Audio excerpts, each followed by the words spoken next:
ચાલો તો સ્ટાર્ટ કરીએ છીએ. ડીએનએના સ્વયંજનનની ચર્ચા આપણે આગળ વધારી છે. યસ બેટા બોલો. મોકના ડાઉટમાં ચેપ્ટર ક્વેશ્ચન નંબર 100 ને કંઈક કયો છે 15. હા એ મળી ગયો છે મને. Just a moment.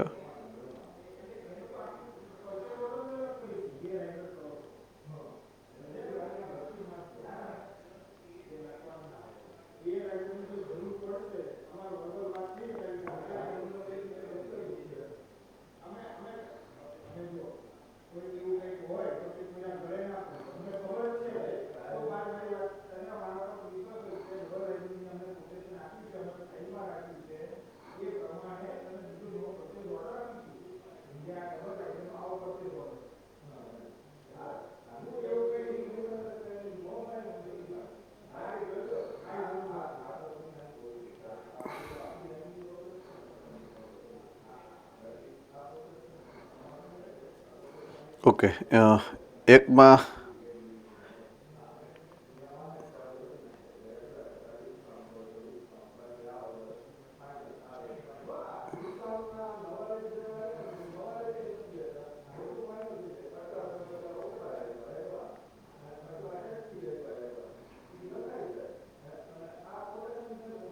$118 નંબરનો જે પ્રશ્ન છે ને એમાં ડાઉટ છે ને, એમાં આન્સર કીમાં લગભગ કંઈક સી આપેલો છે ને તમે કંઈક બી કહો છો, એવું છે ને?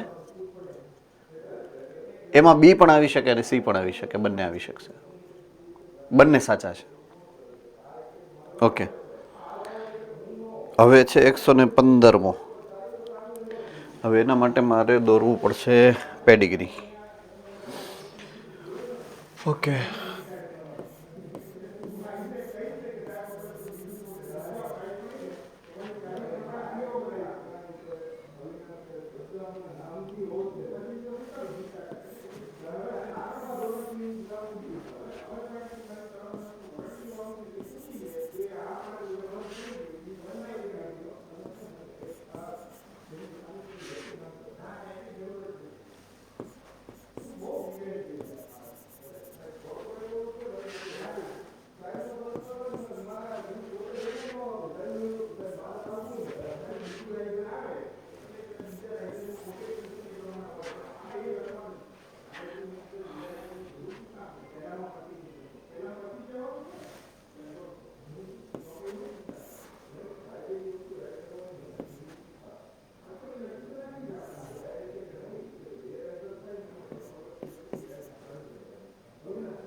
હવે આવી કંઈક પેડિગ્રી છે તમારે, બરાબર છે? ઓકે, હવે આમાં તમારા મતે આન્સર કયો છે? એક્સ લિંક્ડ ડોમિનન્ટ, અને આન્સર કીમાં દૈહિક છે અને તમારામાં એક્સ લિંક્ડ છે, એટલો ફરક છે કંઈક આન્સરમાં. ઓકે, સૌથી પહેલાં તો એક પોઈન્ટ ઓફ વ્યૂને આપણે પ્રિડિક્ટ કરીએ છીએ કે આ ડોમિનન્ટ છે કે રિસેસિવ, એટલે કે પ્રભાવી છે કે પ્રચ્છન્ન છે, બરાબર છે? તો અહીંયા મેં તમને જે પ્રમાણે કીધું છે એ પ્રમાણે જનરેશન સ્કીપ થાય છે કે નહીં એ તમારે ચેક કરવું પડે પહેલાં તો. તો આમાં જનરેશન સ્કીપ નથી થતી અને એટલા માટે તમે એને ડોમિનન્ટ પ્રભાવી કીધો છે.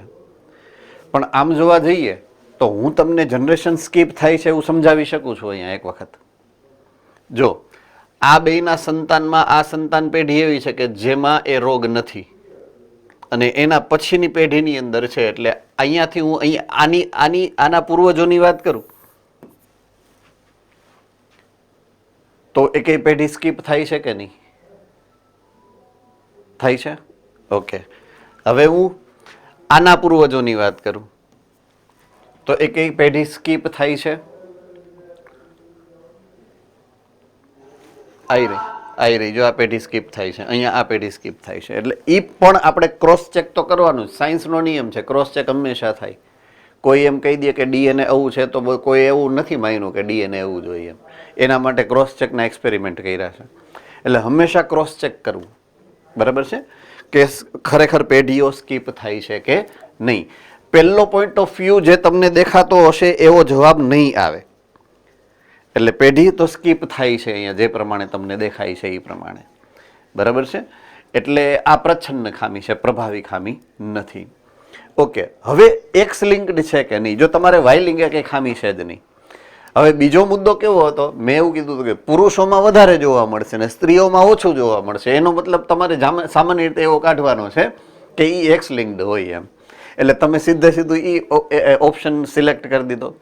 હવે સિમ્પલ છે એ એક્સ લિંક્ડ છે દાખલા તરીકે, રાઈટ? એક્સ લિંક્ડ છે તો અહીંયા એક્સ લિંક્ડ હોય એટલે એક્સ ડેશ અને વાય હોય અને અહીંયા સિમ્પલ એક્સ એક્સ હોય. કારણ કે આમાં રોગ નથી, આમાં રોગ છે એટલે એ એક્સ ડેશ હોય. એમ આઈ વેરી કરેક્ટ? હે ને? ઓકે, હવે એનો મતલબ એ છે કે આની જો સંતતિ માદા થાય આમાં, તો આમાં એક એક્સ અહીંયાથી આવશે કમ્પલસરી, એક એક્સ અહીંયાથી આવશે. એટલે આનો જીનોટાઈપ એક્સ એક્સ ડેશ થાય. તો ક્યારેય એમાં રોગ જોવા મળે જ નહીં, કારણ કે એ વાહક હોય. રેડી? એટલે આ પહેલો પોઈન્ટ અહીંયા જ ખોટો પડી ગયો. ઓકે, હવે આમાંથી વાય આવ્યો, કાંઈ વાંધો નથી. આમાંથી એક્સ આવ્યો, કાંઈ વાંધો નથી. આ સાચું પડે છે, આ ખોટું પડે છે અહીંયા. બરાબર છે. હવે આનો વાય અહીંયા આવે અને આનો એક્સ અહીંયા આવે તો આ કઈ રીતે રોગગ્રસ્ત થઈ શકે? એ શક્ય જ નથી.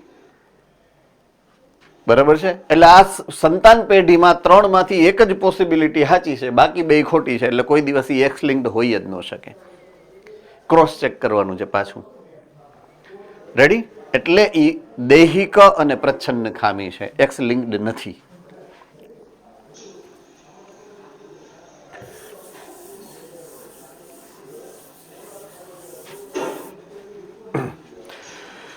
ફાઇન. તો આગળ વધીએ છીએ. હવે જે નોર્મલ આપણે જે પ્રોસેસ આગળ વધારવાની છે એની વાત કરું છું. બરાબર છે. અને મેઇનલી મારે જે પોઈન્ટ ઓફ વ્યૂ સમજાવવાનો છે તમને,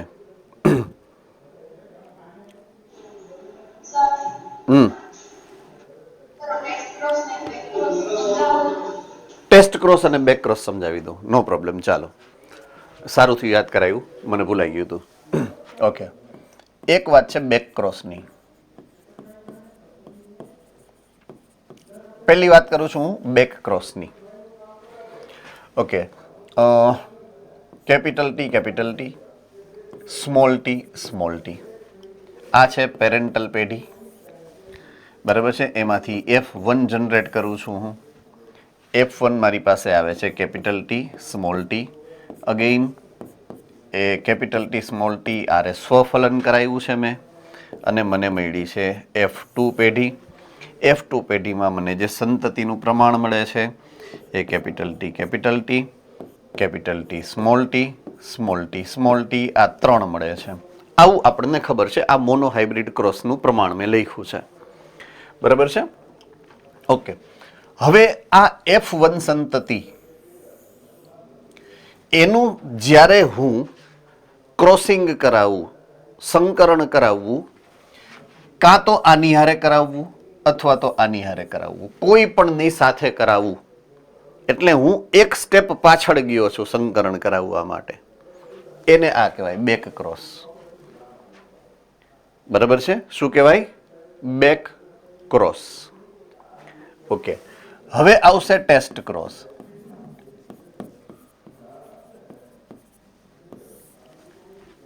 શું છે? Test cross. એટલે ટેસ્ટ ક્રોસ છે ને એ એક પ્રકારનો બેક ક્રોસ જ છે.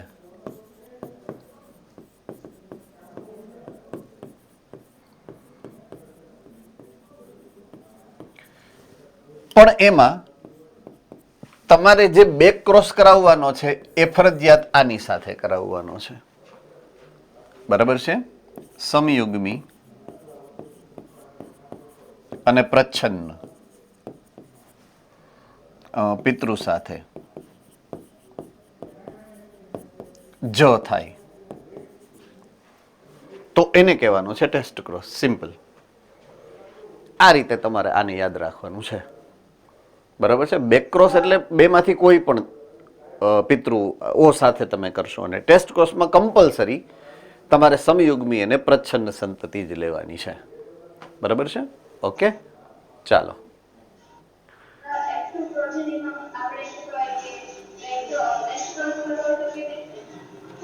ફરીથી પૂછે ને બેટા.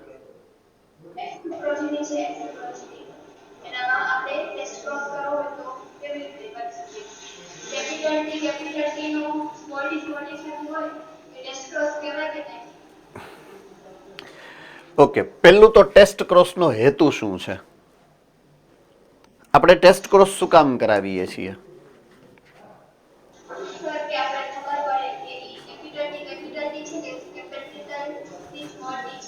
ઓકે, હવે એને જે યાદ રાખવાનું છે ને તમારે કે એનો હેતુ શું છે, એનું હું તમને શબ્દોથી સમજાવું એટલે તમને વધારે ક્લિયર થશે, બરાબર છે?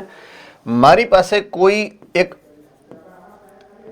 અજાણ્યો સજીવ છે, એટલે કે છોડ છે, દાખલા તરીકે વનસ્પતિની જ વાત કરું છું અત્યારે, તો છોડ છે જે દર્શાવે છે પ્રભાવી અભિવ્યક્તિ. શું દર્શાવે છે? પ્રભાવી અભિવ્યક્તિ, બરાબર છે? પ્રભાવી અભિવ્યક્તિનો મતલબ શું થાય? કોઈ પણ કોઈ વસ્તુ, વસ્તી લઉં છું, વસ્તી, દાખલા તરીકે 1000ની વસ્તી છે, એમાંથી લગભગ 700 પ્રભાવી લક્ષણ દર્શાવે છે અને 300 છે ને એ પ્રચ્છન્ન લક્ષણ દર્શાવે છે. તો આ સજીવોને પ્રભાવી આપણે શું કામ કીધા છે? કારણ કે એમાં અભિવ્યક્તિ કેવી છે? પ્રભાવી. આટલું સમજાઈ ગયું છે? ઓકે, હવે તમને એ નથી ખબર કે આ પ્રભાવી લક્ષણ વાળા જે ઇન્ડિવિજ્યુઅલ્સ છે, સજીવો છે, એ સમયુગ્મી પ્રભાવી છે કે વિષમયુગ્મી પ્રભાવી છે? કારણ કે એની તો બે શક્યતાઓ છે ને. દાખલા તરીકે હું છોડની ઊંચાઈની વાત કરું તો આ પણ હોઈ શકે અને આ પણ હોઈ શકે. બે કેસમાં છોડ તો ઊંચા જ હોવાના ને. તમને એ નથી ખબર કે છોડ ઊંચો છે એનું જીનોટાઈપ કયો છે, કેપિટલ ટી છે કે કેપિટલ ટી સ્મોલ ટી છે, એ તમને ખબર નથી. તમારે એ ચેક કરવું છે, એની ટેસ્ટ કરવી છે, એટલે એને ટેસ્ટ ક્રોસ કહેવાય. अब समझ में आ रही है बात? હા કે ના? એટલે તમારો હેતુ એ છે કે તમારી પાસે તો આ છે, કોઈ પ્રભાવી અભિવ્યક્તિ ધરાવતો અજાણ્યો છોડ છે, અને એમાં તમારે નક્કી કરવું છે કે એ કેપિટલ ટી હશે કે કેપિટલ ટી સ્મોલ ટી હશે, એટલે કે સમયુગ્મી હશે કે વિષમયુગ્મી હશે. અને એના માટે તમારે એનું જે ક્રોસિંગ છે, એ ક્રોસિંગ એવા પિતૃ સાથે કરાવવાનું છે કે જે સમયુગ્મી અને પ્રચ્છન્ન અભિવ્યક્તિ દર્શાવતો હોય. સિમ્પલ, પૂરું થઈ ગયું. બાકી બધું તમને ઓટોમેટિક ખબર પડી જશે. હવે દાખલા તરીકે આમાં બે કેસને હું લઉં, કાં તો એ કેપિટલ ટી હશે ને કાં તો એ કેપિટલ ટી સ્મોલ ટી હશે. મારે જે ક્રોસિંગ કરાવવાનું છે એ સ્મોલ ટી હારે કરાવવાનું છે, એ તો ફિક્સ જ છે કે નહીં? બરાબર છે? આ તો તમને હવે ખબર પડી ગઈ ને હું જે સમજાવવા માંગુ છું એ, બરાબર છે?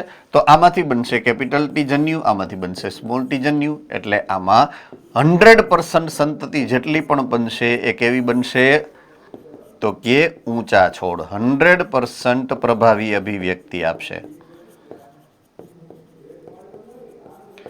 તો તમે આનું ક્રોસિંગ કરો છો, આનું ક્રોસિંગ કરો છો કોની સાથે? સમયુગ્મી પ્રચ્છન્ન વાળા સાથે. અને સંતતિમાં જો 100% અભિવ્યક્તિ પ્રભાવી આવે, એનો મતલબ એ છે કે આ કેવો છે?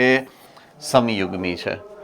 અને 50-50 રિઝલ્ટ આવે તો શું સમજવાનું? એ વિષમયુગ્મી છે.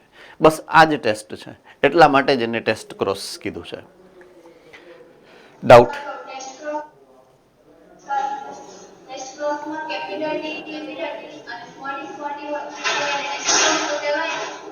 તો એને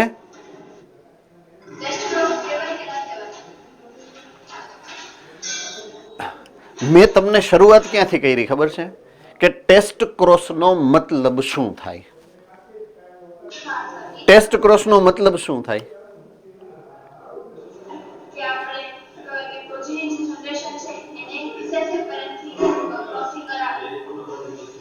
ઓકે, તો એમાં કેપિટલ ટી છે એ પ્રભાવી અભિવ્યક્તિ આપતી સંતતિ હોઈ શકે કે ન હોઈ શકે?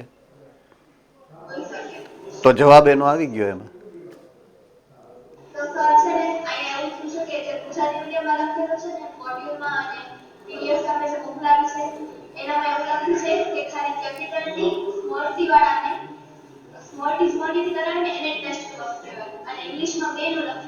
બે બે પહેલા તો પહેલી વસ્તુ જે સૌથી પહેલી પ્રાઇમ રિક્વાયરમેન્ટ છે આપણી ટેસ્ટ ક્રોસ કરવાની, એ જીનોટાઈપ ઉપર છે જ નહીં, એ ફિનોટાઈપ ઉપર છે. તમે ટેસ્ટ ક્રોસ ફિનોટાઈપ નો જીનોટાઈપ જાણવા માટે કરો છો તો પહેલેથી કેમ નક્કી કરવું કે આ કેપિટલ ટી છે અથવા તો આ કેપિટલ ટી સ્મોલ ટી છે?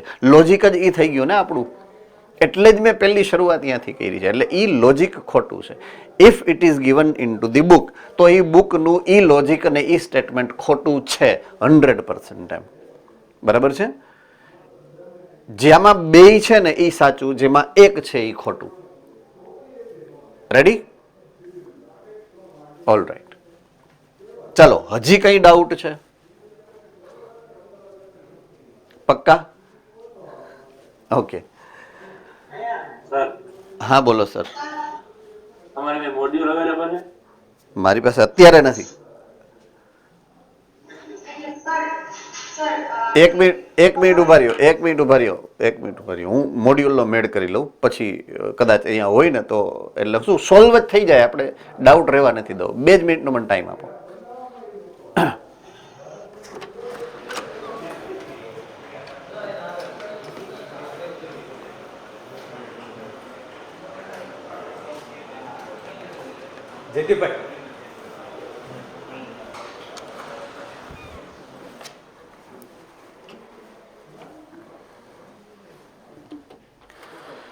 મને છે ને મોડ્યુલ જોઈએ છે જીનેટિક્સ વાળું, એટલે ધરતીબેન હોય તો પૂછી લ્યો.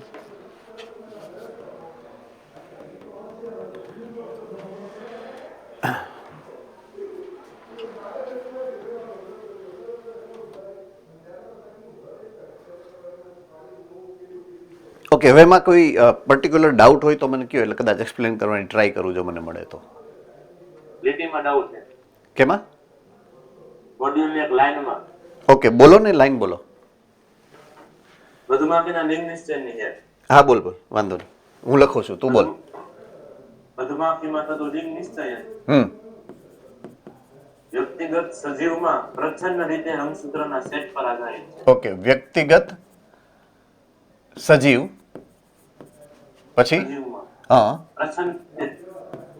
પ્રચ્છન્ન રીતે રંગસૂત્રના સેટ પર આધારિત છે.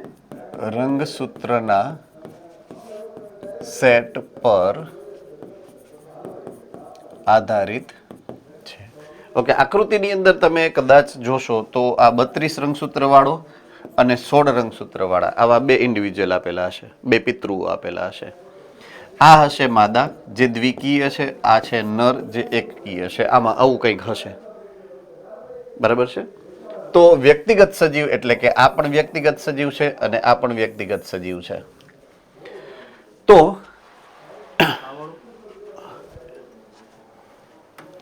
ગુજરાતી મીડિયમનું જોઈએ છે. ગુજરાતી જ છે ને? ઓકે, ગુડ, ડન છે. Okay, thank you sir. Page number 161. Page number 161 ઉપર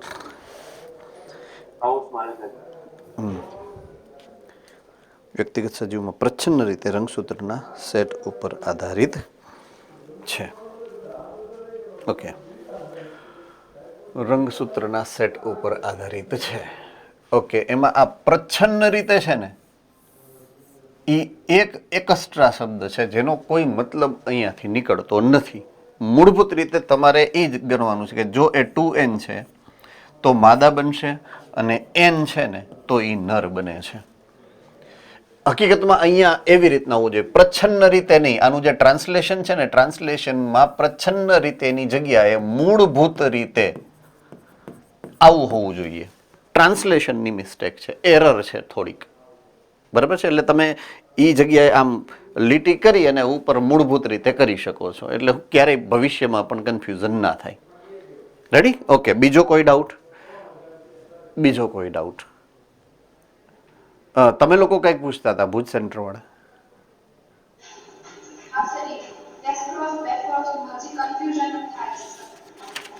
ટેસ્ટ ક્રોસ અને બેક ક્રોસમાં કન્ફ્યુઝન થાય છે હજી. ઓકે. હવે તમને શું કન્ફ્યુઝન થાય છે? મેં મારા તરફથી જે સમજાયું એમાં તમને કંઈક કન્ફ્યુઝન તો થશો ને કે આમ થાય છે એમ. બોલો.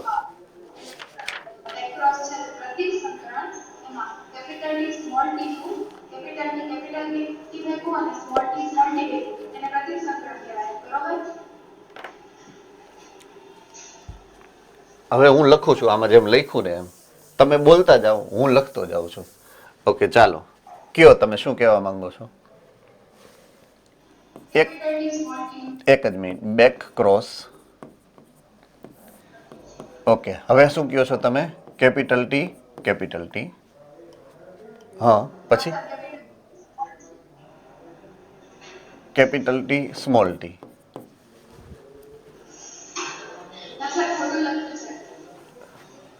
બોલો હવે.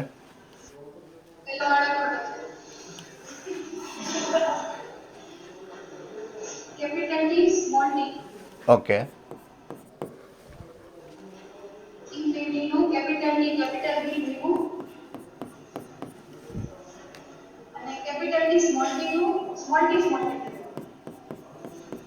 હમ.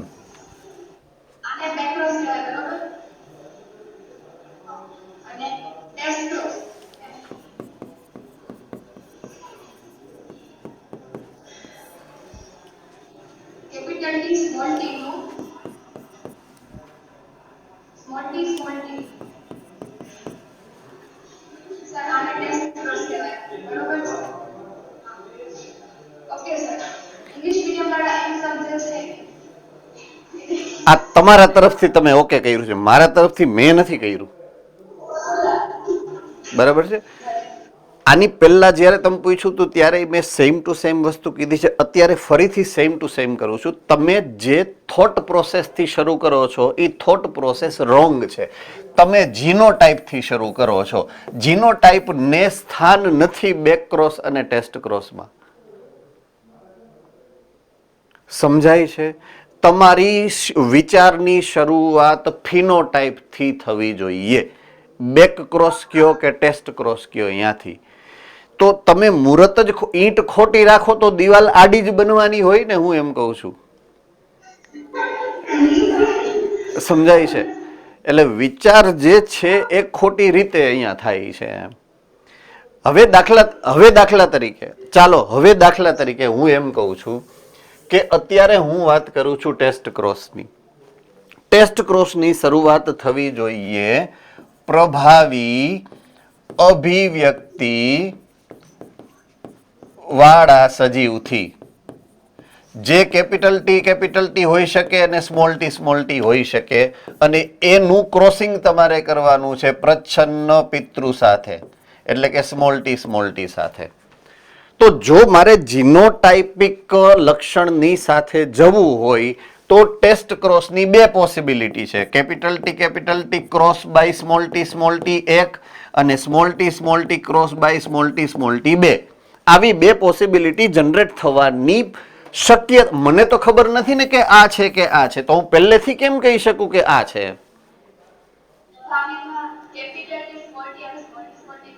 સોરી બાપા, ભૂલ થઈ ગઈ. તમે મને ક્યાંય ચોંટાડી દો છો યાર, અને ગોટે મને ચડાવી દીધો આમાં. અને તો તમને પહેલેથી કેમ ખબર પડે કે કેપિટલ ટી છે, કેપિટલ ટી સ્મોલ ટી? હું એ જ સમજાવવા માંગુ છું, હે ને? તો જે થોટ પ્રોસેસની શરૂઆત છે એ રોંગલી પ્રિડિક્ટેડ છે, અલગ રીતે થાય છે તમારાથી, એમ પ્રશ્ન છે.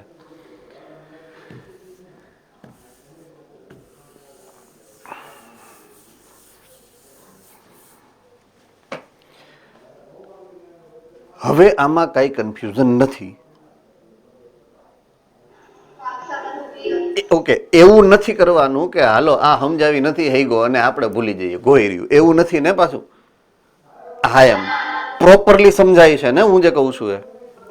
ઓલ રાઈટ, તો વાંધો નહીં. આપણે લેટ ગો નથી કરવાનું. In short what I mean.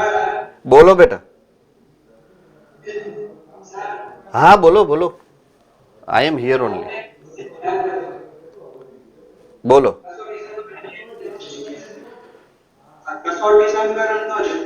હા બોલ.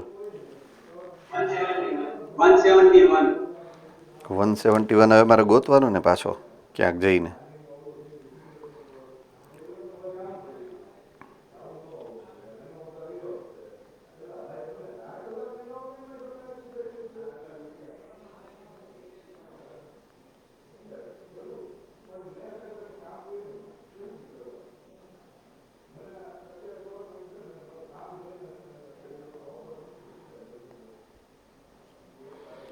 વન 171.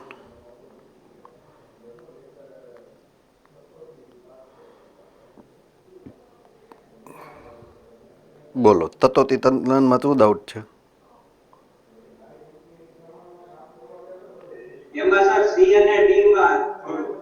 ઓકે, જોઈ લઉં છું. See as a crossing between F1 hybrid. Okay.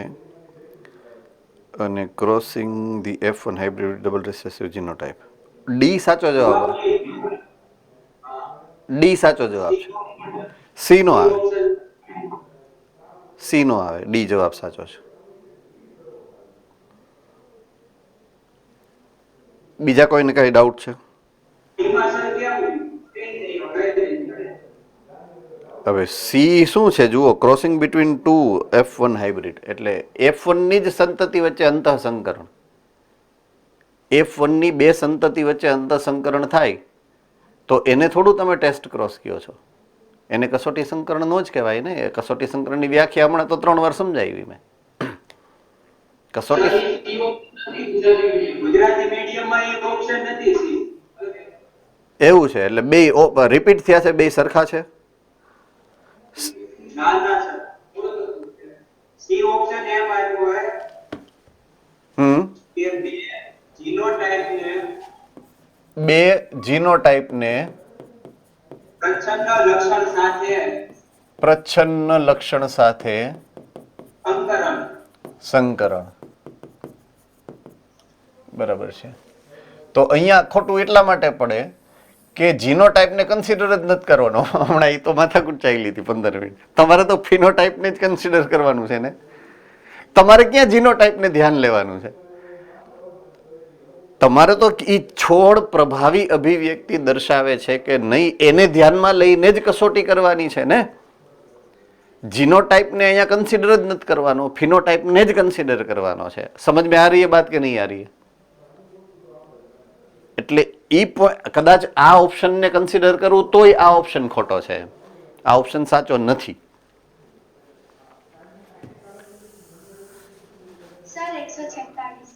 Sir 146.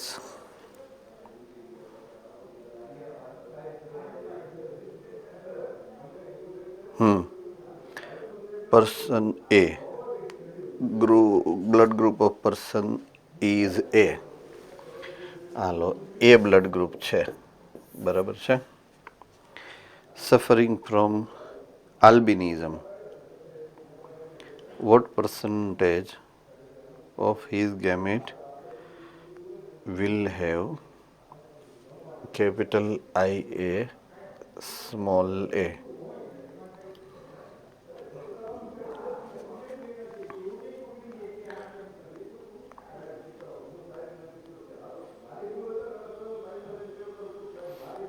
એક જ મિનિટ, ક્યાંક ક્વેશ્ચન ખોવાઈ ગયો.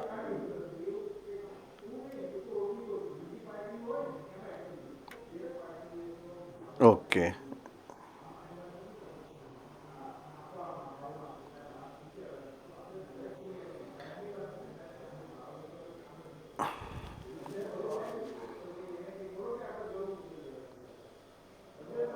રુધિર જૂથ એ છે, આલ્બિનિઝમ નો રોગી છે એટલે જનીન પ્રકાર આઈ એ અને સ્મોલ એ હોવાની સંભાવના કેટલી છે?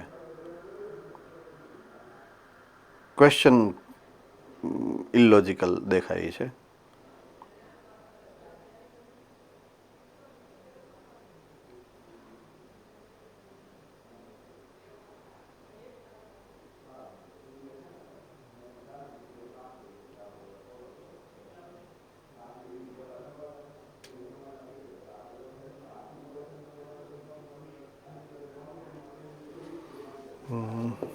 આઈ એ સ્મોલ એ એટલે આઈ એની પોસિબિલિટી 100% છે અને આની પોસિબિલિટી 50% છે. ઓકે, ઓપ્શન બી છે આન્સર કીમાં. આન્સર કીમાં ઓપ્શન બી આપેલો છે. ક્વેશ્ચન કોનો છે? ઓકે, હવે સમજાવી દઉં એની પાછળનું લોજિક જે છે એ. અહીંયા બે જનીનોની વાત કરી છે, એક રુધિર જૂથની અને એક ઓલા રોગની. આલ્બિનિઝમ રોગ છે.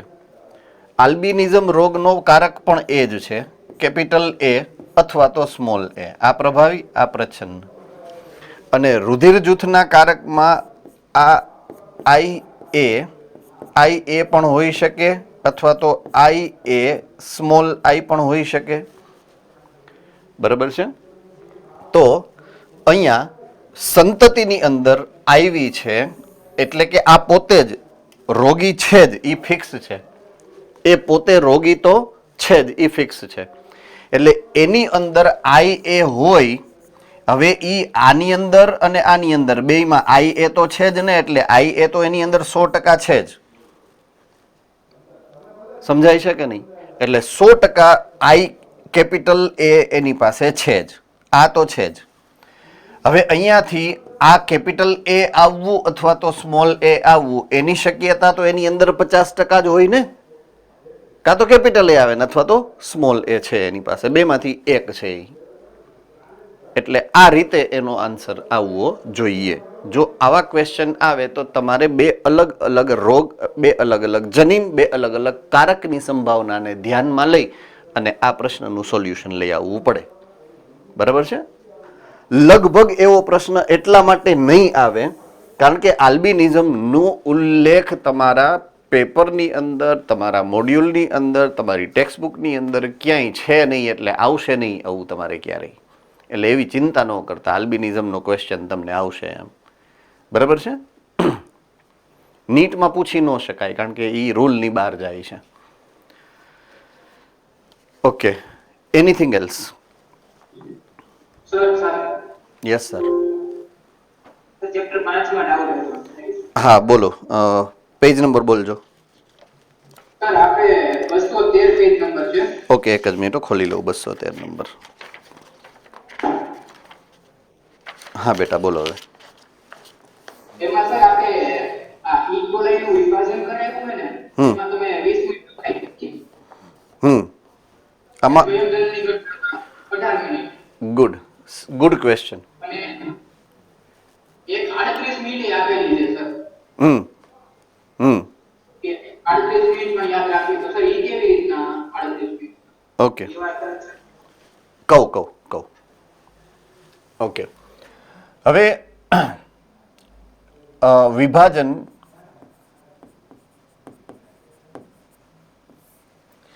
એના માટે છે 20 મિનિટ. બરાબર છે? વિભાજન માટે છે 20 મિનિટ. એમાં G1 થી ચાલુ કરું, S, G2 અને M. આ આખું કુલ સમયગાળો 20 મિનિટનો છે એનો ટોટલ. જેમાં સ્વયંજનન જે તબક્કામાં થવાનું છે એ S તબક્કો, જે લે છે 18 મિનિટ.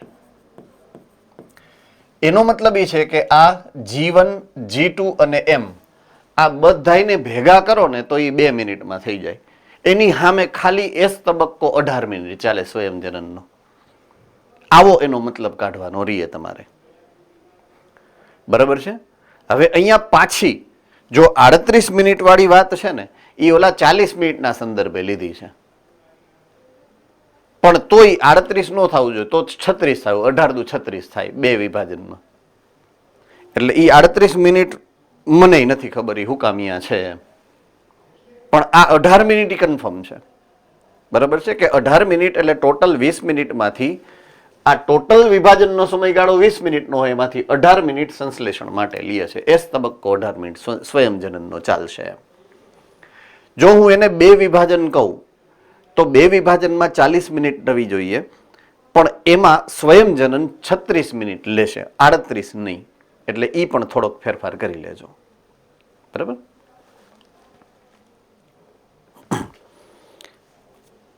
ચાલો, એનીથિંગ એલ્સ?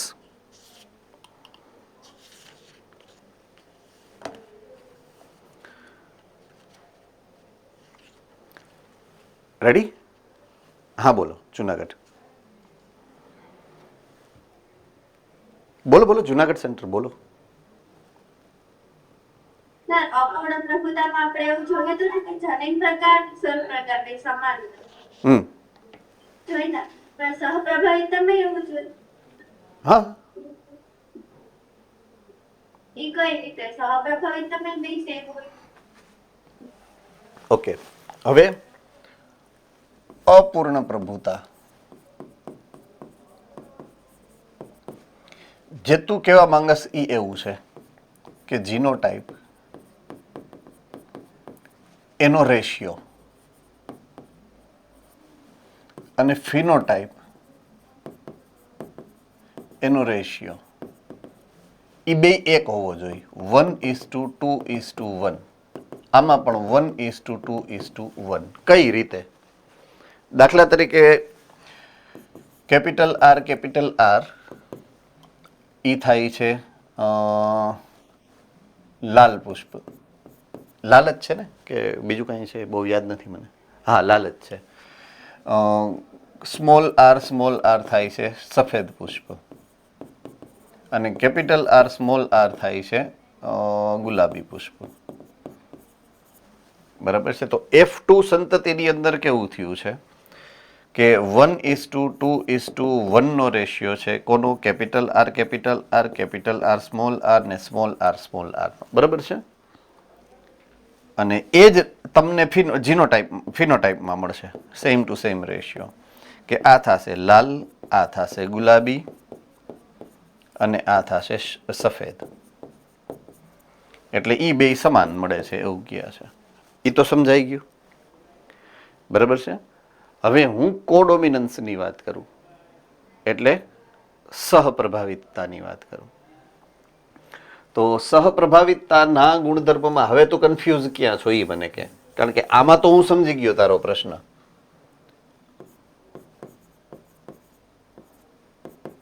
રાઈટ? હવે તું સહપ્રભાવિતતા એમાં ક્યાં કન્ફ્યુઝન છે તને એ મને હવે સમજાવ ફરીથી.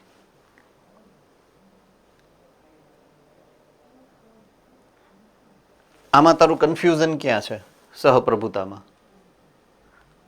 એમાં સ્વરૂપ પ્રકાર અને જનીન પ્રકાર બે સમાન હોય. ઓકે. હવે હું આખું સહપ્રભુતાનું ઉદાહરણ આપણે જે સમજવાનું છે એ આપું છું. બરાબર છે. દાખલા તરીકે સહપ્રભુતાનું એક ઉદાહરણ છે ABO રુધિર જૂથ.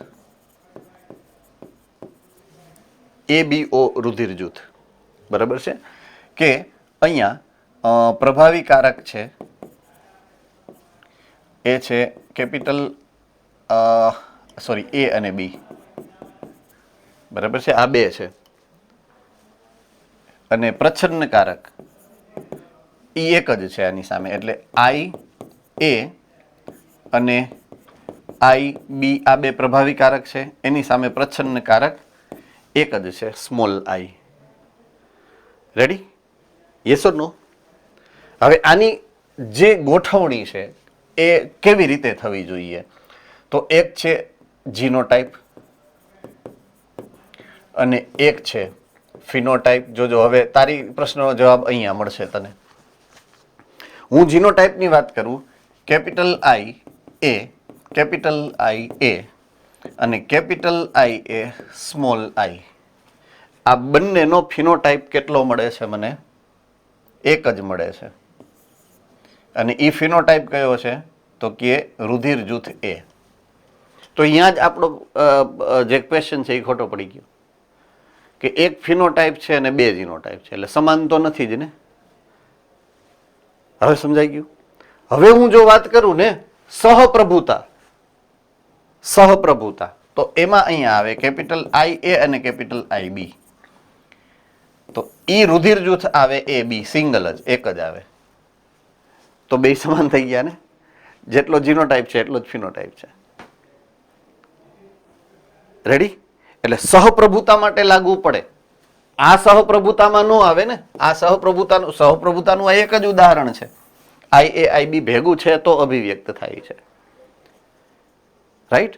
એટલે અહીંયા ઈ એક જ કેસમાં, સિંગલ કેસમાં એ જીનોટાઈપ ને ફિનોટાઈપ સમાન જ હોય, કારણ કે એનું વેરિએશન છે જ નહીં. રેડી? પણ ઈ લોજિક ફક્ત આના માટે જ લાગુ પડે. આના માટે તો ઓમે એમ જ થાય એમ. યુનિક આના માટે છે, આના માટે તો કોમન જ છે.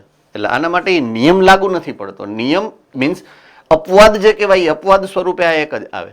આમાં તો એક જ છે, વિકલ્પ ક્યાં છે? એની પાસે એક વિકલ્પ જ નથી. આમાં વિકલ્પ છે અને સમાન છે, એટલા માટે આ યુનિક છે. અપવાદ આ છે, આ અપવાદમાં ન ગણી શકાય એમ. ક્લિયર થાય છે? હા ને? All right.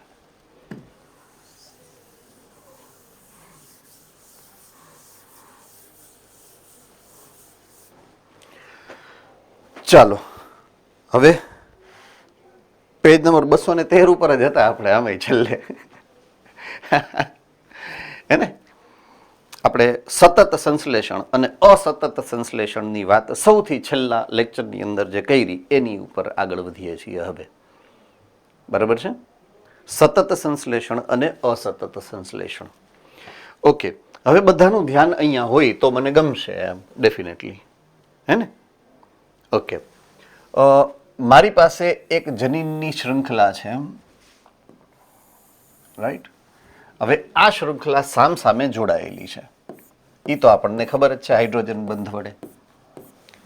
એક છે 5 પ્રાઇમ થી 3 પ્રાઇમ ડાયરેક્શનમાં અને સામેની શૃંખલા હોય 3 પ્રાઇમ થી 5 પ્રાઇમની ડાયરેક્શનમાં. ચાલો, આમાં નો સમજાણો હોય એવો મુદ્દો લગભગ કોઈને નથી એવું હું માની લઉં છું. Ready or not? રાઈટ? આપણે થોડાક ન્યુક્લિયોટાઇડ વધારી દઈએ એટલે હું આમ થોડીક મને મજા આવે એક્સપ્લેન કરવાની. એટલે રેડી?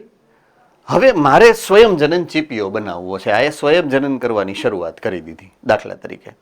એટલે અહીંયાથી ડીએનએ હેલિકેઝ એને કાપતો જાય છે અને સ્વયંજનન ચીપીઓ આ રીતે બને છે. આમ રેડી? તો આ થઈ ગયું 5 પ્રાઇમની ડાયરેક્શનની સામે આ 3 પ્રાઇમ એન્ડ આ 3 પ્રાઇમના છેડેથી આ 5 પ્રાઇમનો છેડો. આમાં કોઈને કાંઈ મુશ્કેલી નથી. છે કોઈને કાંઈ મુશ્કેલી? All right, fine. તો આ એના સામસામેના જોડાણ અને આ એના છૂટા પડેલા જોડાણ.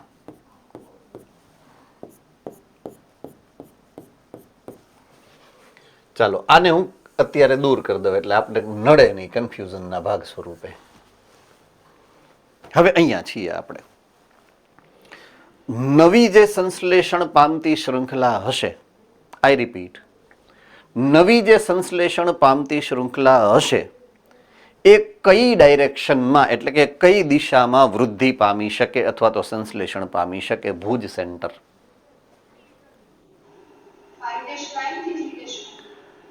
સોરી, ઓકે, 5 પ્રાઇમ થી 3 પ્રાઇમ, પોતાની 5 પ્રાઇમ થી, સામે ટેમ્પલેટની નહીં, પોતાની 5 પ્રાઇમ થી 3 પ્રાઇમ. તો હવે આ ટેમ્પલેટનું 3 પ્રાઇમ હોય ત્યાં પોતાનું 5 પ્રાઇમ આવે કે નહીં?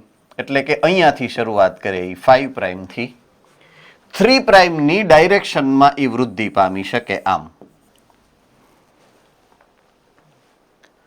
તો અહીંયા આ દિશા સીધી છે,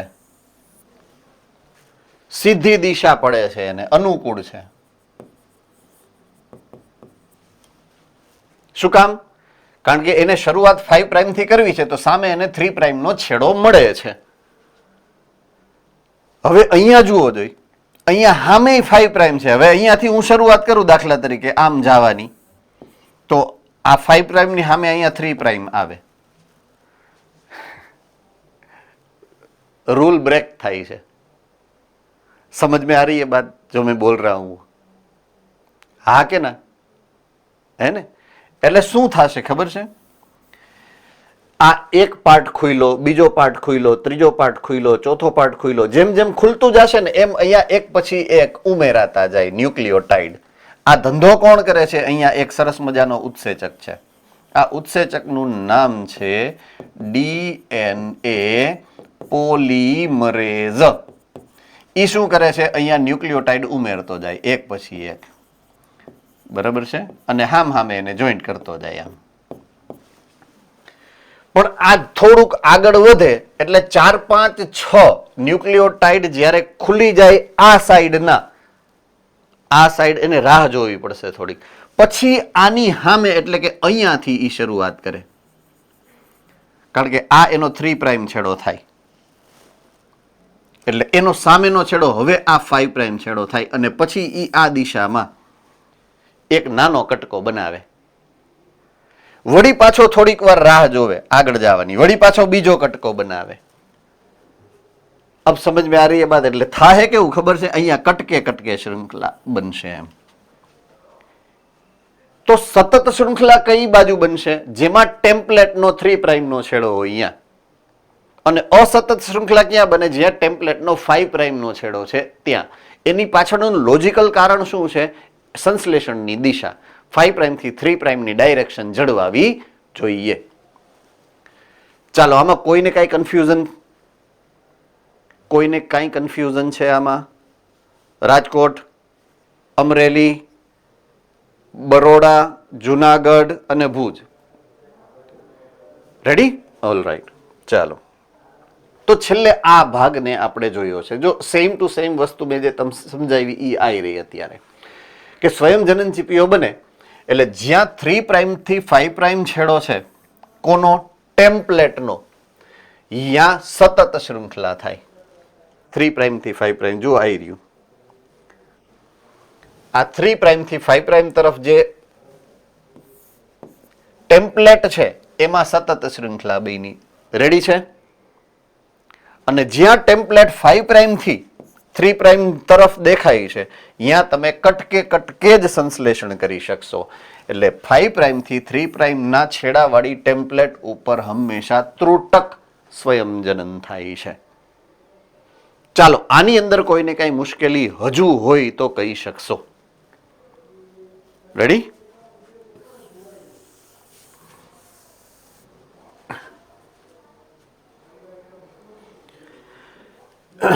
તો આ રીતે આ જ્યાં 3 પ્રાઇમથી 5 પ્રાઇમનું ટેમ્પલેટ છે ત્યાં સતત શ્રૃંખલા થાય, અને જ્યાં 5 પ્રાઇમથી 3 પ્રાઇમનો છેડો છે ત્યાં અસતત સંશ્લેષણ થશે. નવનિર્મિત શૃંખલાની જ્યારે હું વાત કરીશ ત્યારે સ્વયંજનનની પ્રક્રિયાની અંદર અહીંયા જે મેઇન પોઈન્ટ ઓફ વ્યૂ છે એ લખેલા છે. પહેલું શું છે? લીડિંગ સ્ટ્રેન્ડ, એટલે કે એની સતત શૃંખલા.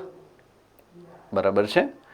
અગ્રણી જે શૃંખલા લખેલું છે અહીંયા એનો મતલબ કરવાનો છે સતત શૃંખલા. પણ તો એનું સતત સંશ્લેષણ થાય છે અને 5 પ્રાઇમથી 3 પ્રાઇમની ડાયરેક્શનમાં જ થાય છે. એ તો નિયમ છે એટલે એ તો જાળવવો જ પડે. બરાબર છે? લેગિંગ સ્ટ્રેન્ડ, લેગિંગ એટલે થોડીક રાહ જોવે. લેગ ફેઝ યાદ આવી ગયો? વૃદ્ધિ તબક્કામાં, વૃદ્ધિની પ્રક્રિયામાં લેગ ફેઝ ને લોગ ફેઝ ને એવું આવ્યું હતું. તો લેગ ફેઝ શું કામ કીધું હતું? થોડુંક ધીમે થાય એટલે એને લેગિંગ ફેઝ કીધો છે. હે ને? યાદ આવ્યું? તો લેગ એટલે શું થાય? લેગ થવું એટલે થોડુંક રોકાઈ નહીં, જે પ્રક્રિયા થતી હોય થોડી ધીમેથી થતી હોય ને એને લેગ કહેવાય. એટલે લેગ શબ્દ અહીંયા આવશે. તો આ સ્ટ્રેન્ડ અથવા તો આ શૃંખલાને લેગિંગ સ્ટ્રેન્ડ એટલા માટે કહેવાય કે એમાં થોડીક વાર લાગે ને પછી ઈ શરૂ થાય, વળી પાછી થોડીક વાર લાગે, ગેપ આવે ને પછી બીજી શરૂ થાય, વળી પાછું થોડુંક બ્રેક આવે ને વળી, એટલે કટકે થાય. તો પાશ્ચાદવર્તી એટલે કે થોડેક પાછોતરી, આપણે આગોતરી અને પાછોતરી એમ કહી. આ વરસાદ ખેંચાય તો શું કહેવાય? આ વખતે વરસાદ પાછોતરો વરસાદ છે એટલે આ પાછોતરી શૃંખલા કહેવાય. એમ હવે શુદ્ધ ગુજરાતીમાં લખ્યું છે શું? પશ્ચાદવર્તી. હવે એનું અપભ્રંશ થઈ ગયું એટલે પાછોતરું એવું થઈ ગયું. એટલે હકીકતમાં એ શબ્દ સાચો આ છે, રાઈટ? તો પશ્ચાદવર્તી શૃંખલા અથવા તો લેગિંગ સ્ટ્રેન્ડ છે જે તૂટક સંશ્લેષણ કરે, અને આ સંશ્લેષણમાં જે ટુકડાઓ છે, આ ટુકડાઓ બરાબર છે એ ઓકાઝાકી ટુકડાઓ કહેવાય, કારણ કે એ સૌથી પહેલી વખત આ પ્રક્રિયાનું વર્ણન જાપાનીઝ વૈજ્ઞાનિક ઓકાઝાકી દ્વારા થયેલું છે. એટલે એના નામ ઉપરથી આ જે ત્રુટક શૃંખલાના જે ટુકડાઓ છે એ ટુકડાઓને નામ આપવામાં આવે છે ઓકાઝાકી ટુકડાઓ.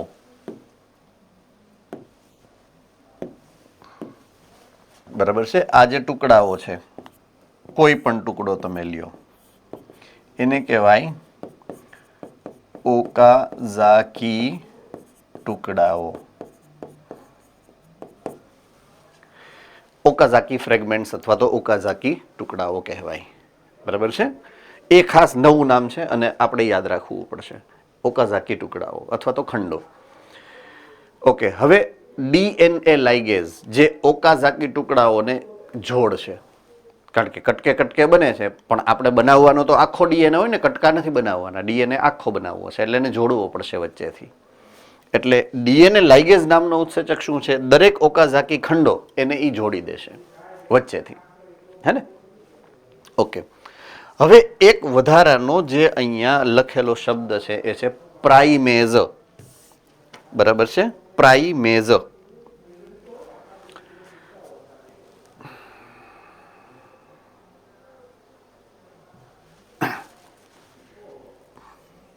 એ પણ એક ઉત્સેચક છે. પ્રાઇમેઝ એ પણ એક ઉત્સેચક છે. ઓકે, દાખલા તરીકે કોઈ એક ડીએનએ ની આ એક શૃંખલા છે જે 3 પ્રાઇમથી 5 પ્રાઇમની દિશામાં મેં ગોઠવેલી છે, અને મારે એ શૃંખલાની બીજી સામે પ્રતિકૃતિ તૈયાર કરવી છે સ્વયંજનન કરીને. દાખલા તરીકે તો એની શરૂઆત અહીંયાથી થાય, કારણ કે એ 5 પ્રાઇમ છેડો આ છે, રેડી? અને એ 5 પ્રાઇમથી 3 પ્રાઇમ તરફ એક પછી એક ન્યુક્લિયોટાઇડને ઉમેરતું જાય અને એને સામેથી આમ જોડતું જશે. તો આ રીતે આખો એક નવો ટુકડો તૈયાર થાય, સામે પૂરક શૃંખલા બનશે. આમાં કોઈને કઈ મુશ્કેલી છે? પણ આ પ્રક્રિયા છે ને કોઈ એક નિશ્ચિત સ્થાનેથી શરૂ થાય, ગમે ત્યાંથી શરૂ નથી થઈ જતી, કોઈ એક નિશ્ચિત સ્થાને શરૂ થાય. અને નિશ્ચિત સ્થાને આ પ્રક્રિયા ડાયરેક્ટલી શરૂઆત ન થાય, અમુક નિશ્ચિત ન્યુક્લિયોટાઇડના અનુક્રમના પૂરક બેઝ પેરનો એક આરએનએ અહીંયા જોડાય. કોણ જોડાય? આરએનએ. અને એ જ આ પ્રક્રિયાની શરૂઆત કરે. આ જે આરએનએ નો ટુકડો જોડાય અને આ પ્રક્રિયાની શરૂઆત કરે ને, એને કહેવાય આરએનએ પ્રાઇમર. આજે આરએનએ નો ટુકડો અહીંયા મેં જોડ્યો છે આ પ્રક્રિયા શરૂઆત કરાવવા માટે. આ નિયમ છે. જેમ ઓલું કેમ કીધું ડાયરેક્શન ફિક્સ હોય 3 પ્રાઇમ ટુ 5 પ્રાઇમ, બરાબર છે? એની સામે આ સંશ્લેષણની દિશા હંમેશા 5 પ્રાઇમ થી 3 પ્રાઇમ ની જ હોવી જોઈએ. આ એક નિયમ છે કે નહીં? એવો જ બીજો નિયમ શું છે કે સંશ્લેષણની શરૂઆત હંમેશા કોણ કરશે? આરએનએ પ્રાઇમર કરે. ઓકે, હવે ઓલા ઉત્સેચકનું નામ આવ્યું હતું પ્રાઇમેઝ. પ્રાઇમેઝનું કામ શું છે ખબર છે? આ આરએનએ પ્રાઇમરને ગોતી એને આની સાથે જોડી અને આ પ્રક્રિયાની શરૂઆત કરાવવી. આ જે પ્રક્રિયા છે જોડવાની આરએનએ પ્રાઇમરને, એ પ્રાઇમેઝ દ્વારા થાય છે. એટલે પ્રાઇમેઝ ઉત્સેચક છે કે જે આરએનએ પ્રાઇમરને ડીએનએના ખંડ સાથે જોડી અને સ્વયંજનનની પ્રક્રિયાની શરૂઆત કરાવશે. રેડી? ડાઉટ? ડાઉટ? ઓલરાઈટ. તો પ્રાઇમેઝ આરએનએ પ્રાઇમરનું સંશ્લેષણ કરી એને જોડી અને પ્રક્રિયાની શરૂઆત કરશે. અને છેલ્લે છે ડીએનએ હેલિકેઝ હકીકતમાં એ પહેલા આવવો જોઈએ, રાઈટ? કે જે ડીએનએની બે શૃંખલા છે ને એને તોડી અને ઓલો ચીપીઓ બનાવે, એ છે ડીએનએ હેલિકેઝ ઉત્સેચક. એટલે આ 2-3 ઉત્સેચક અહીંયા જે આપ્યા છે, એક લાઇગેઝ છે, એક પ્રાઇમેસ છે અને એક હેલિકેઝ છે. એ 3 ઉત્સેચક સિવાય એક ઉત્સેચક છે ડીએનએ પોલિમરેઝ. તો આવા 4 ઉત્સેચક તમારી બુકની અંદર તમને એનું મહત્વ અને એનું કાર્ય આપેલું છે આ સ્વયંજનની પ્રક્રિયાના સંદર્ભે. બરાબર છે? તો ડીએનએ હેલિકેઝ ડીએનએની બેવડી શૃંખલાને ખોલે છે અને સ્વયંજનન માટે તૈયાર કરે છે. રેડી? આમાં કોઈને કાંઈ ડાઉટ? પક્કા? શ્યોર? All right. હવે એક મહત્વનો મુદ્દો બીજો જેની આપણે બાયોટેકનોલોજીની અંદર કદાચ ચર્ચા કરેલી છે, ઓરી, સ્વયંજનન ઉત્પત્તિ સ્થાન, જેને તમે બાયોટેકનોલોજીમાં ભણ્યા હતા ઓરી સ્થાન સ્વરૂપે, કે ડીએનએની અંદર કોઈ એક નિશ્ચિત જગ્યા એવી છે કે જ્યાંથી જ સ્વયંજનનની શરૂઆત થાય. તો આરએનએ પ્રાઇમર ક્યાં જોડાશે? આ ઇનડાયરેક્ટ ક્વેશ્ચન કહેવાય, ભલે બુકમાં નથી લખેલું. આપણને એટલી ખબર છે કે સ્વયંજનનની શરૂઆત અહીંયાથી થાય. આપણને એ ખબર છે સ્વયંજનનની શરૂઆત આરએનએ પ્રાઇમર જ કરે. તો આરએનએ પ્રાઇમર જઈને બેસશે કઈ જગ્યાએ? ઉત્પત્તિ સ્થાન ઉપર. એ આપણે કન્ક્લુઝન કાઢવું પડે, આપેલું હોય, લખેલું હોય કે ન હોય એમ.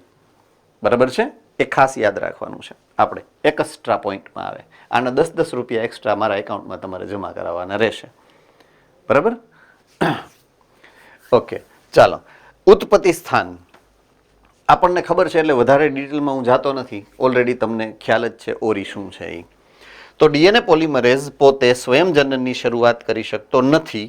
બેક્ટેરિયા અને અન્ય સજીવના ડીએનએમાં નિશ્ચિત સ્થાન છે, નિશ્ચિત સ્થાન કે જ્યાંથી સ્વયંજનનની શરૂઆત થાય, અને એ નિશ્ચિત સ્થાનને આપણે કહીએ છીએ ઉત્પત્તિ સ્થાન, સ્વયંજનન ઉત્પત્તિ સ્થાન. બરાબર છે? ઓકે. સ્વયંજનન બબલ, આઈ રિપીટ, સ્વયંજનન બબલ, બબલ એટલે ફુગ્ગો. બરાબર છે? તો ઉત્પત્તિ સ્થાન ઉપર એટલે ઓરીના સ્થાન ઉપર ડીએનએ સેજ ખુલે, રાઈટ? અને 2 સ્વયંજનન ચીપિયા સામસામે બને. દાખલા તરીકે હું કોઈ એક ડીએનએની શૃંખલાની વાત કરું. આ ડીએનએની શૃંખલા છે, આખી છે, લાંબી છે. તો એમાં ઓરી સ્થાન અહીંયા છે, આ ઓરી સ્થાન છે. તો અહીંયા આ સામસામેના બંધ તૂટે. બરાબર છે? સામસામેના બંધ તૂટે એટલે એ આ રીતના બને, આમ. એટલે એક ચીપિયો આમ બાજુ બને અને એક ચીપિયો આમ બાજુ બને. 2 સ્વયંજનન ચીપિયા બને, કારણ કે વચ્ચેથી કપાય ને. ઓરી જનરલી કોઈ બી આપણું ડીએનએ છે, બરાબર છે, એ ડીએનએના સર્ક્યુલર જ હોય. ડીએનએ કેવું હોય? સર્ક્યુલર જ હોય. એટલે વચ્ચે ક્યાંક હોય, જ્યાં વચ્ચે ક્યાંક હોય, વચ્ચેથી જ ઓરીને ખોલવું પડે. એટલે 2 સાઈડ એક સ્વયંજનન ચીપિયા બને. એટલે 2 સ્વયંજનન ચીપિયાનું નિર્માણ થાય અને 2 અલગ અલગ દિશામાં, એક આ દિશામાં સ્વયંજનન કરશે, એક આ દિશામાં સ્વયંજનન કરશે. 2 જગ્યાએથી સ્વયંજનન થાય. એક જ બાજુથી થાય એવું નથી. ડીએનએ નો એક છેડો એ અને એક છેડો બી છે એવું નથી. ડીએનએ જ્યારથી બન્યું ને ત્યારથી આજ સુધીમાં, એટલે કે આપણી અંદર પણ હંમેશા સર્ક્યુલર ફોર્મમાં જ હોય. બરાબર છે? આપણા ડીએનએ પણ સર્ક્યુલર ફોર્મમાં જ છે. ઇવન પ્લાઝમિડ છે એની જેમ ન્યુક્લિઓઇડ પણ સર્ક્યુલર ડીએનએ જ છે. તો બધા ડીએનએ હંમેશા સર્ક્યુલર જ હોય. આ ખાસ યાદ રાખવાનું છે આ હિસાબે. બરાબર છે? ઓકે. હવે સ્વયંજનનને આગળ વધવાની વાત છે. તો બંને દિશામાં સ્વયંજનન આગળ વધતા ડીએનએના 2 સંપૂર્ણ પ્રતિકૃતિનું નિર્માણ, એક છેડે અહીંયાથી શરૂ થાય, એક છેડો અહીંયાથી શરૂ થાય. 2 અલગ અલગ કોઈ એક જગ્યાએ ભળે એટલે 2 સામસામેની દિશામાં એકમાંથી 2 પ્રતિકૃતિ તૈયાર થાય છે. રાઈટ? વાહક એટલે કે વેક્ટર સ્વયંજનનની ઉત્પત્તિ, આ તમને બાયોટેકનોલોજીમાં જે ભણાવ્યું એની વાત છે.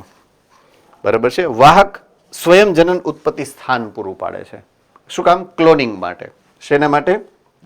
ક્લોનિંગ માટે. એટલે વાહકની જરૂરિયાત તમારે શું કામ પડે છે ક્લોનિંગમાં? બરાબર છે, એનું મહત્વ અહીંયા સમજાવેલું છે. બરાબર છે. તો તેનો ઉપયોગ આપણે પુનઃ સંયોજિત DNA ટેકનોલોજીમાં કરીએ છીએ. રેડી? ચાલો, I hope there is no doubt. કોઈ ડાઉટ હોય તો પૂછી શકો છો.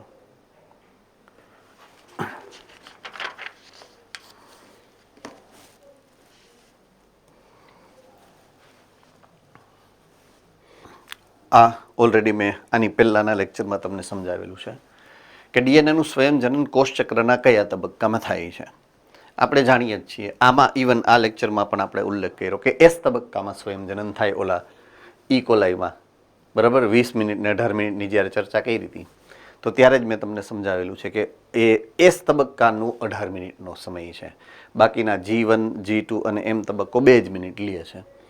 તો ડીએનએનું સ્વયંજનન અને કોષ વિભાજન જે છે એનું ચક્ર છે એ એકબીજાનું પૂરક છે, અનુબદ્ધ છે.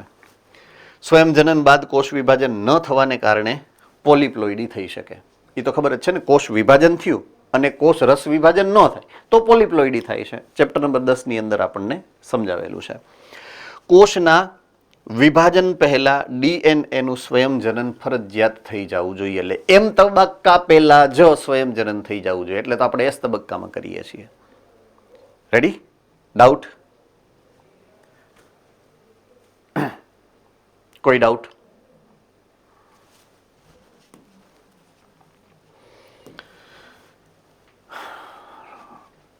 પ્રક્રિયા નંબર 2, જનીનની સાથે સંકળાયેલ ક્રિયાવિધિ નંબર 2, પ્રત્યાંકન અથવા તો અનુલેખન. બરાબર છે. તો જ્યારે હું વાત કરીશ સેન્ટ્રલ ડોગમાની, તો કાં તો ડીએનએ પોતાની પ્રતિકૃતિ તૈયાર કરશે અને કાં તો ડીએનએ આરએનએ બનાવશે. જો ડીએનએ ઉપરથી ડીએનએ બને છે તો એને આપણે નામ આપ્યું સ્વયંજનન. એક જ મિનિટ. અને જો ડીએનએ માંથી આરએનએ બનશે ને તો હું એને નામ આપીશ પ્રત્યાંકન. એટલે અત્યારે આપણે જેની ચર્ચા કરવી છે હવે એ છે પ્રત્યાંકન. સ્વયંજનન ઓલરેડી આપણે ચર્ચામાં લઈ ચૂક્યા છીએ. બરાબર છે. એટલે હવે આપણે ડીએનએ માંથી આરએનએ કેમ બનશે એના વિશે આગળ માહિતી મેળવશું, વાત કરશું. યસ, હવે જેનો ડાઉટ છે એ આખા ડીએનએ માં ડીએનએ સ્વયંજનન માટેનું ઓરિજિનલ એક જ છે. કઈ સમજાણું નહીં મને વાલા. સેજ વ્યવસ્થિત સમજાય એવું વ્યવસ્થા કરો. સંયોજન માટેનો એક જ ઓરિજિનલ છે. સંયોજન માટેનો એક જ ઓરિજિનલ છે. હા, એક ડીએનએ ઉપર એક હોય. બધા રાખીને હાર નો રહે છે. નો જ રીએ ને પહેલા. નો રીએ વધારે. સંયોજન હે સિગ્મા સંયોજન થાય. પણ શું કામ કરવું છે? જે નથી એને એમ તો આપણે 2 હાથ આપ્યા છે, 4 હાથ આપ્યો હોત તો વધારે સારું હોત ને. એક હાથે ખવાત, એક હાથે લખાત, એક હાથે ધોવાત. પણ હવે એવું નથી કરવું. આપણે 2 આપ્યા છે તો 2 જ રાખો ને. હે ને? યુગ્મ તો ઓલરેડી થાય જ છે. યુગ્મ સ્વયંજનન તો થાય જ છે ને. 2 ચીપિયા બને છે, 2 બાજુથી સ્વયંજનન થાય છે એકચ્યુઅલમાં. એ તો ઓલરેડી થાય જ છે. પછી કેટલો પહોંચવું, કારણ કે એમાં પાછું એનર્જીની રિક્વાયરમેન્ટ કેવડી તું વિચાર કર ખાલી. કાલે એ જ પોઈન્ટ ઓફ વ્યૂ આવ્યો હતો ને આપણા ડિસ્કશનમાં. કાલે એક પોઈન્ટ ઓફ વ્યૂ આવ્યો હતો, ખબર છે કે સ્વયંજનનમાં બહુ મોટા પ્રમાણમાં ઉર્જાની જરૂરિયાત છે. તો આ બધું કમ્પેન્સેટ તો કરવું ને, મેનેજ તો કરવું નહીં. મેનેજ અઘરું થઈ જાય પછી, કારણ કે ચયાપચયની અંદર જ્યારે ઉર્જાની રિક્વાયરમેન્ટ થાય એ ઉર્જાને સપ્લાય કરવા માટે, જો પોઈન્ટ સમજવાનો છે, બહુ જ મહત્વનો પોઈન્ટ છે. એ ઉર્જાને સપ્લાય કરવી છે તમારે તો એટીપી બનાવવા પડે. એટીપી બનાવવા છે તો ગ્લુકોઝનું દહન કરવું પડે. એ ગ્લુકોઝનું દહન કરવું હોય દાખલા તરીકે, તો ગ્લુકોઝના દહન દરમિયાન મુક્ત ઉર્જાનું જે છે એ પ્રમાણ વધી જાય. તો જે ભાગમાં આ ઘટના થાય છે એ ભાગનું ટેમ્પરેચર અપ થઈ જાય. ટૂંકમાં એન્જિન ગરમ થઈ જાય, એન્જિન બ્લાસ્ટ થઈ જાય સીધું.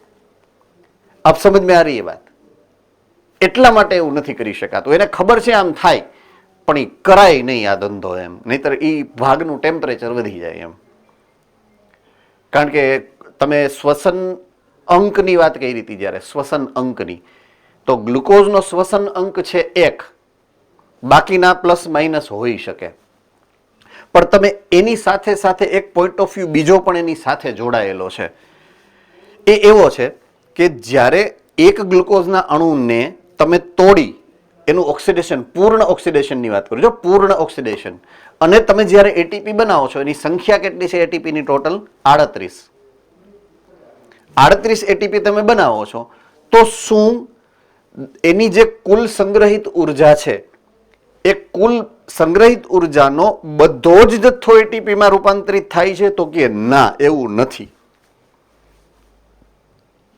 કારણ કે ફિઝિક્સ એવું કહે છે કે જે જગ્યાએ કાર્ય થાય છે ને, અહીંયા ઉર્જા હંમેશા વ્યય પામે અને પામે જ. 100% કાર્યક્ષમતા એટલે કે એફિશિયન્સી કોઈ પણ પ્રક્રિયાની નથી.